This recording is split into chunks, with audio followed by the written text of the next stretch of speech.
नगर विकास पर कोई बोलना चाहे कौन बोलेगा, आप तय करिए। मेरा निवेदन सुन लीजिए, मेरी रिक्वेस्ट सुन लीजिए। मेरे आपके साथ विषय ये नहीं है, मेरा निवेदन सुन लीजिए। मैंने जब माननीय मंत्री जी के 15 मिनट हुए तो मैंने कहा ना उनको बंद कर देंगे, तो फिर मान्यवर एकदम बैठ जाऊंगा। 2 थोड़ा मुस्कुरा, चलो आगे नगर विकास। मान्यवर 3 मिनट में बैठ जाऊंगा। 2 के बोलो नहीं तो आगे बढ़े जाऊंगा मान्यवर 3 मिनट में।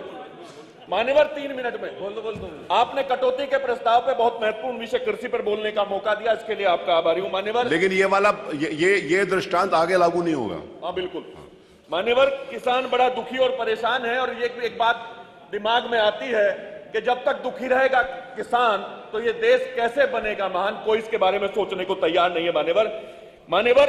हर तरह से किसान की लुटाई करने का काम किया जाता है। मैं गन्ना क्षेत्र से आता हूं, गन्ने का किसान इतना दुखी और परेशान है, खून के आंसू रोने का काम करता है मान्यवर। 20 रुपए बढ़ाए, गन्ना मंत्री जी यहां बैठे हैं। अब की बार जब भाव 350 रुपए था इनके बढ़ाने से पहले, तब भी गन्ना कोल्लू पे जा रहा था, लगभग 400 से 450 रुपए के बीच में जा रहा था। क्या किसान को लाभ होगा?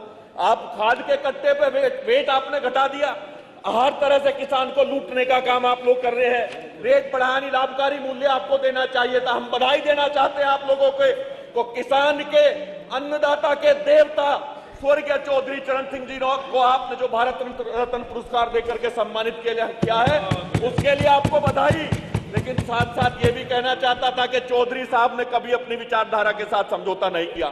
चौधरी साहब एक रास्ते के चलने वाले थे, चौधरी साहब ने हिंदुस्तान के किसान को उनकी पहचान दिलाने का काम किया। चौधरी साहब हमारे मनों में है। चौधरी साहब के रास्ते पर चल करके किसान के सम्मान को आदरणीय मुलायम सिंह यादव जी ने बढ़ाने का काम किया मान्यवर। बड़ी दिक्कतें हैं, किसान खाद लेने जाता है, उसे दे दिया जाता है कि नैनो एक लिक्विड उसे दे दिया जाता है, उसे यूज करने का भी नहीं पता। जल्दी में यही नहीं समझ में आ रहा क्या बोलूं, आपकी शक्ल दिख रही है। आलू के किसान की बात करना चाहता हूं मान्यवर। मत देखो मुझे, घड़ी देखो। आलू का किसान बड़ा दुखी और परेशान है। उसके सामने आलू के किसान की हित की बात कभी आज तक सरकार ने की नहीं। ना तो कोल्ड स्टोरेज ढंग से बनाए गए, वेयर हाउस नहीं बनाया गया। जो कोल्ड स्टोरेज हैं उनका किराया मान्यवर पता कितना है? एमएसपी उसकी घोषित नहीं है, एमएसपी लागू नहीं है, और इतना बुरा हाल है अपनी मर्जी से 120 से 200 रुपए तक दादागिरी के चलते कोल्ड स्टोर वाला अपने जो मालिक होता है वो पैसे बना करके उसे लूटने का काम करता है मान्यवर। 98 तक इस विभाग में एक बिजली विभाग का अधिकारी, एक किसान विशेषज्ञ और एक किसान बैठ करके कमेटी बना करके तय करते थे किराया कोल्ड स्टोरेज का, लेकिन कोई सुनने को तैयार नहीं मान्यवर। आप गेहूं की बात करते हैं, आपने एमएसपी डिक्लेयर किया, जाकर के देख लीजिएगा क्रय केंद्रों पे गेहूं का किसान बिल्कुल बुरी तरह है और बहुत रो रहा है, दुखी और परेशान है, आत्महत्या करने की सोच रहा है। मार्केट रेट के हिसाब से उसका गेहूं बिकता ही नहीं मान्यवर। बड़े अफसोस की बात है मान्यवर। हम किसान की बात करते हैं, नौजवान की बात करते हैं। आपकी शकल मुझे दिख गई मान्यवर। आप जितने आपने इस किताब में लिखा है, जो बजट आपने दिया है, इस किताब को आप पढ़ना और पढ़ करके सोचना कि आपने क्या किया। इसी संदर्भ में 2 लाइनें कहना चाहता हूं।